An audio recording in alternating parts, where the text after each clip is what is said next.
नमस्कार मंडळी, मी Sanika cook with Sanika या चॅनलवरती तुमच्या सर्वांचं स्वागत आहे। तर तुम्हाला थंबनेल बघून समजलंच असेल तर आज आपण काय बनवणार आहोत। तर आज आपण एकदम हटके पद्धतीमध्ये रावसचा रस्सा बनवणार आहोत, तेही मस्तपैकी झणझणीत।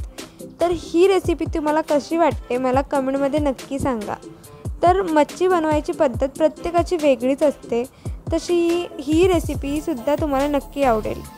त्यानंतर आपल्याला काय करायचं आहे, एका पातेल्यामध्ये तेल गरम करायला ठेवायचं आहे। त्याच्यामध्ये थोडंसं हिंग ॲड करायचं आहे आणि कढीपत्ता ॲड करून ते पूर्ण कढीपत्ता तेलामध्ये तडतडू द्यायचं आहे।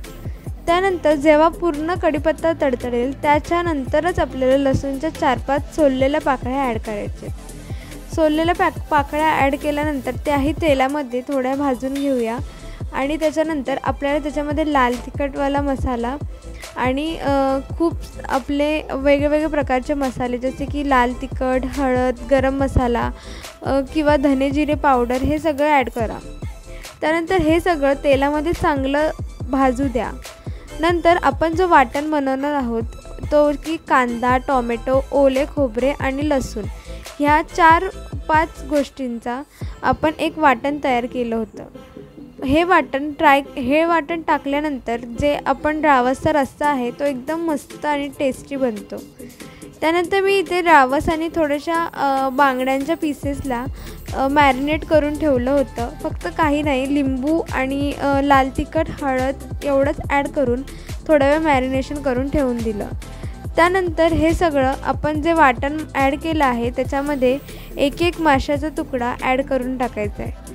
त्यानंतर हे सगळं वाटणमध्ये पूर्णपणे मिक्स करून घ्यायचं आहे। नंतर वरतून मीठ ॲड करून चवीनुसार तुम्हाला जर आंबट जास्त आवडत असेल तर तुम्ही कोकम जास्त ॲड करा आणि कमी आवडत असेल तर कमी ॲड करा, पण कोकम मात्र नक्की ॲड करा। मग कोकम ॲड झाल्यानंतर आपला असं झणझणीत असा रावसचा रस्सा तयार होतो। पण त्याच्या आधी त्याच्यावरती मस्त भरभरून कोथिंबीर ॲड करायचे आणि आपण इथे गूळ पण ॲड केला आहे, जो की याचा आहे कोकम आपलं कैरीने बनवलेलं आहे।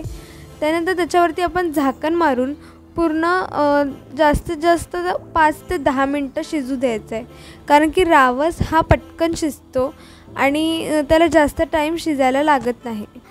तर जास्त वेळ त्याला झाकण मारून नका ठेवू, नाहीतर पूर्णपणे शिजून त्याचे फक्त काटेच राहतील।